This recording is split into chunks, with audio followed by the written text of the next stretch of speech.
Welcome to Power of Passion, the podcast from the Ferdinando and Luigi Innocenti Foundation, where we explore the power of passion and how what we love shapes who we become.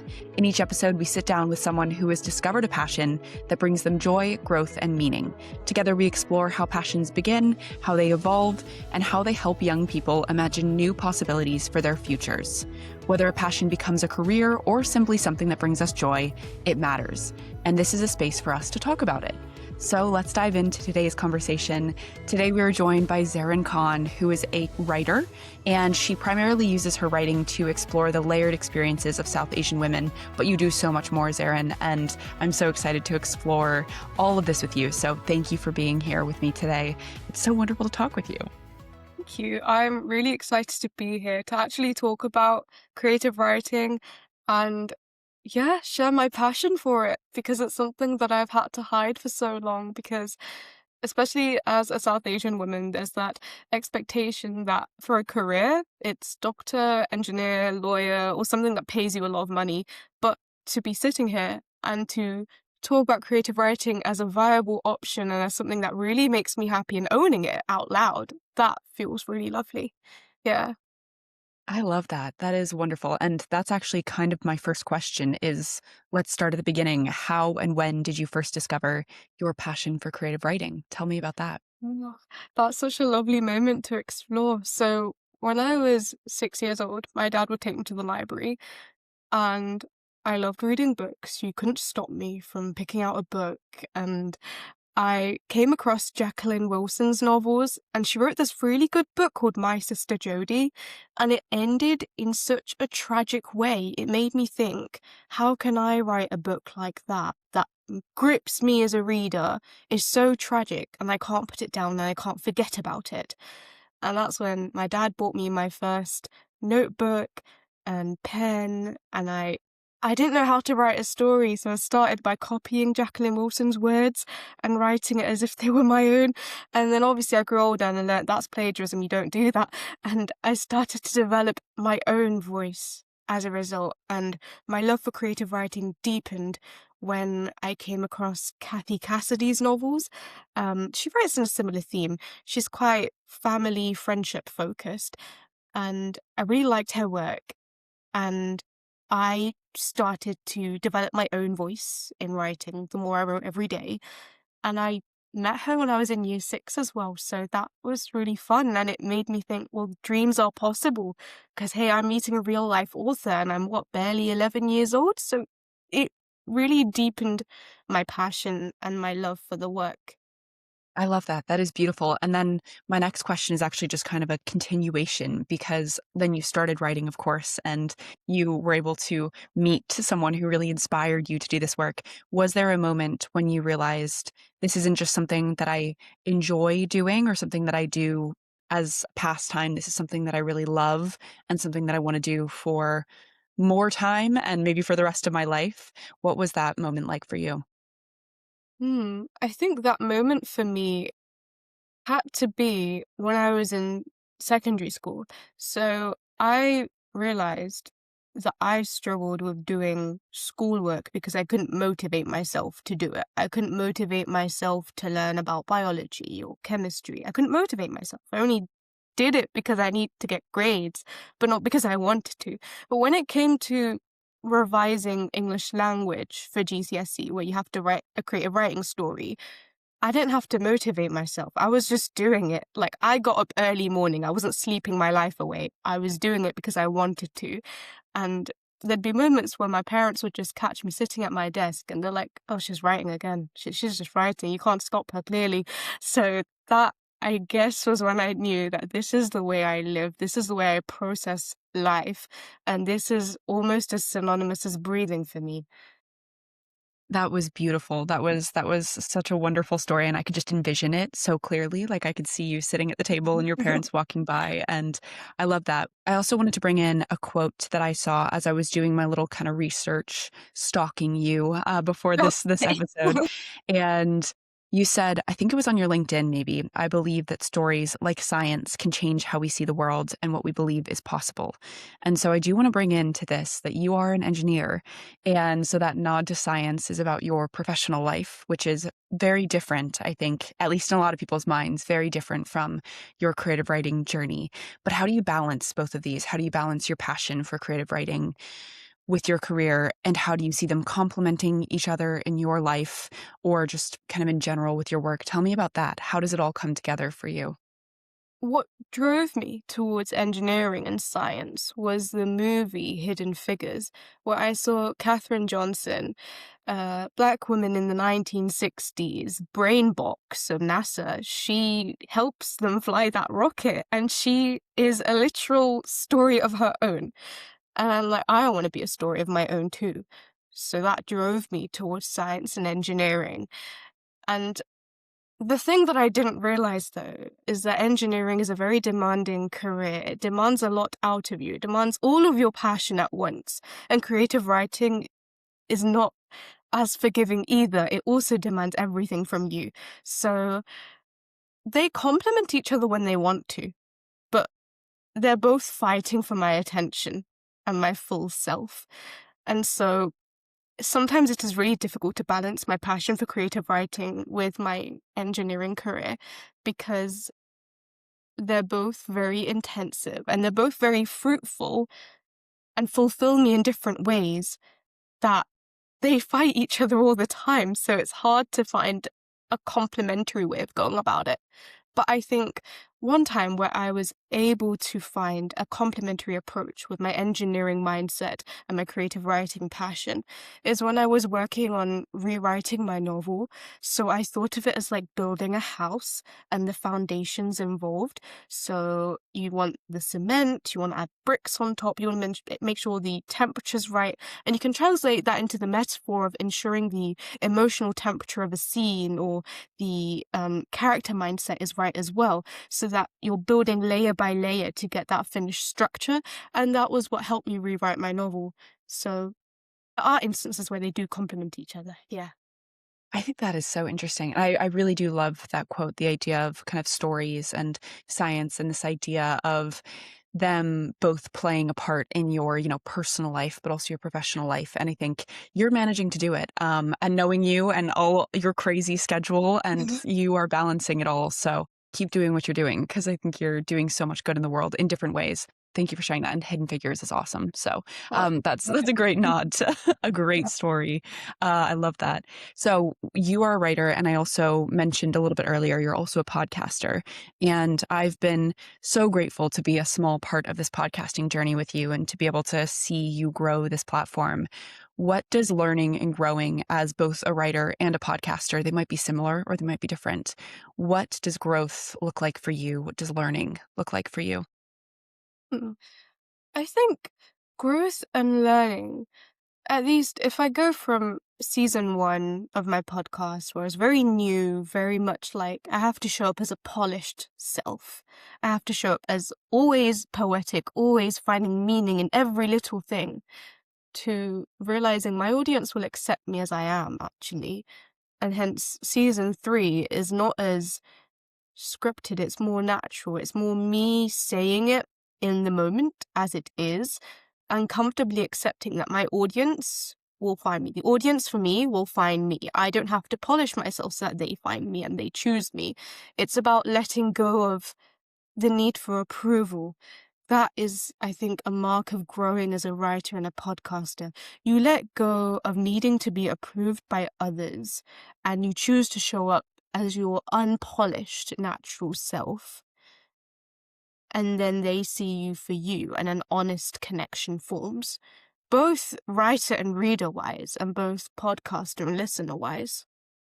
I think that makes so much sense. And I'm going to ask you a little bit of a bonus question here. But when you were starting with your creative writing journey, was there a point where you were nervous to share it with others? Was that a big hurdle to jump, or were you always kind of open to allowing others to read and see that part of you? Yeah, so I was very afraid of people seeing my creative writing and my passion for creative writing, Because I would have instances where people would tell me, you're not a writer unless you've been published, or you're not a writer unless your name is out there, or your book is in the world.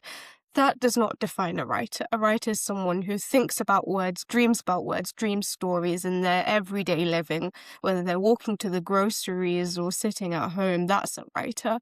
And so at first, because I was conditioned in that mindset that I am not this unless I produce this, therefore I can't be that, I found it hard and I felt very much afraid to own the identity of a writer and share my writing with the world.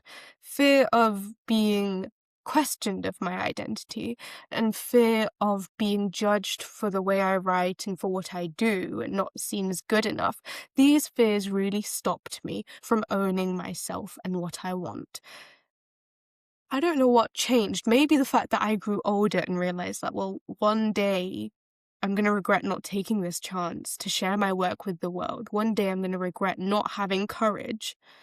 So might as well do it. Let them question me. Let them doubt me, but I won't doubt me. And that's how we're here today, I guess. Yeah. I love that. And I think that so much of it has been kind of you flipping that script in your mind and challenging yourself to hit publish or to share it with someone, which is always the really scary part. So I love that you said that, because I think there might be some people listening that need that push and need that encouragement to do it. Who or maybe what in your life has supported your growth along the way? Was there anyone who supported with that nudge, or is it a community that you're part of? Shout them out a little bit. If there's anyone that you've taken along on this journey with you, what does that look like for you? Yeah, so I've got many. It's going to be a bit hard to whittle it down. So when I was in sixth form, my friend Ashria, she would read parts of my novel, and during her study period, she'd write down what she loved and what I could do next, and then she'd give it back to me at the end of the study period, and I'd keep it, and I've kept it all in a folder. And we've been best friends for like 5 years plus, and she's always read my work and encouraged me, and that sowed the seeds of a finished novel. So definitely Ashria from sixth form. My friend Sharifa, she read the full novel. She was actually the first person to finish reading it. And at that time, I was scared of letting anyone read my work, but she read it and she encouraged me so much. I feel really blessed to have good women in my life who really uphold my dreams and let me thrive. Yeah, Mutmina as well. I met her at an event where we were learning, we met an author and we were learning about writing, and we were writing and kind of stuck to each other since. So she's always encouraging me as well. I will always believe in the transformative power of sisterhood. I feel really blessed, alhamdulillah, that I have good friends in my life who will encourage me with my work and won't tell me to hide away. So yeah.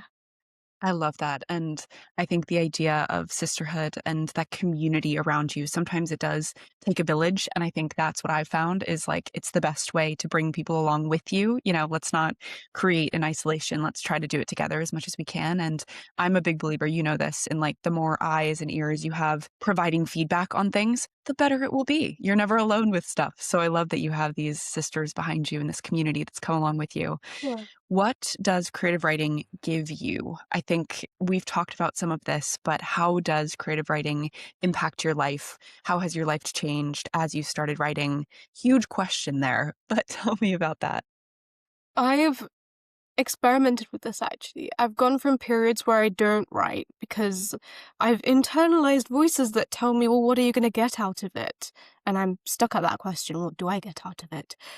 And then when I return back to writing, I find that I'm breathing a lot easier.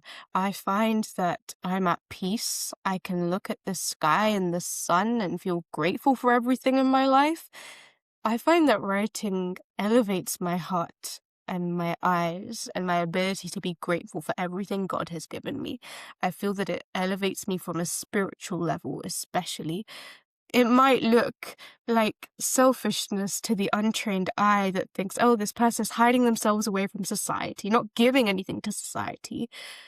But I'm giving enough to myself to come back and to give light and to give goodness. I'm feeding myself first so I can feed others. That's what writing gives me.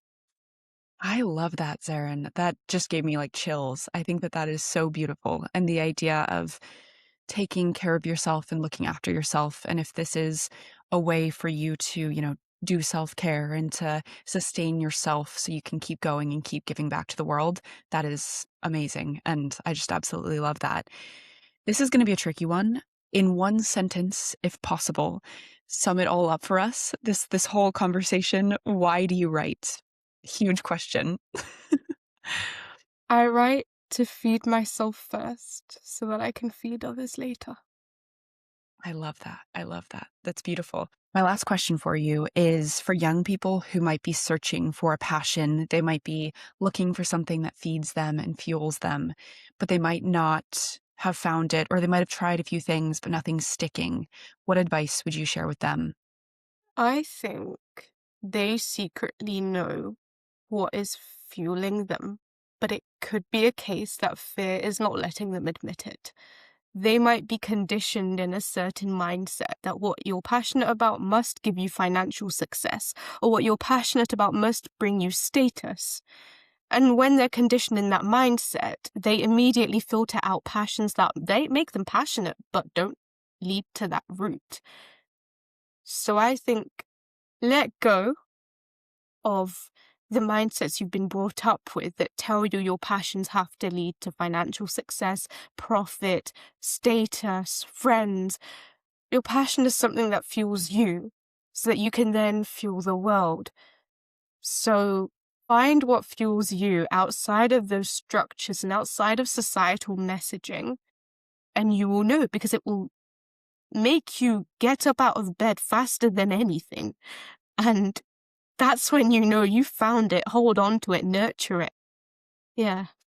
I love that. For anyone who's just listening and not watching the episode, I'm like nodding, smiling. I absolutely love that, Zarin. I think that that is beautiful.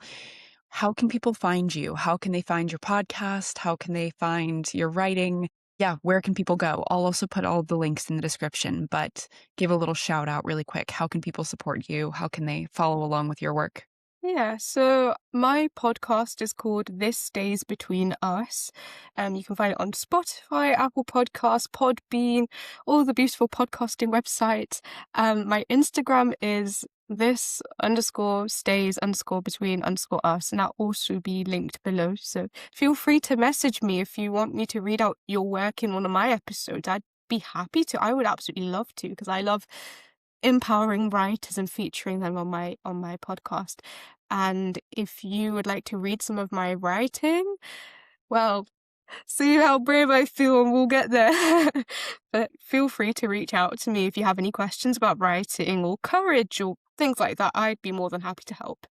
I love that. Thank you, Zarin. Everyone should listen to Zarin's podcast, especially because, as I've said a million times, your voice is just the most soothing, and your podcast that you create, it's just like you're going into a little world of your own. So everyone should go listen to that. And Zarin, thank you so much for sharing your passion and your story with us. I think it was wonderful, and I hope that inspires so many other people to maybe try out writing, maybe try out poetry, maybe try out podcasting. We'll see. Or, there's tons of other things out there, but I think your advice was lovely. So thank you for joining me. So much fun. Thank you. I've really, really enjoyed it. So thank you so much.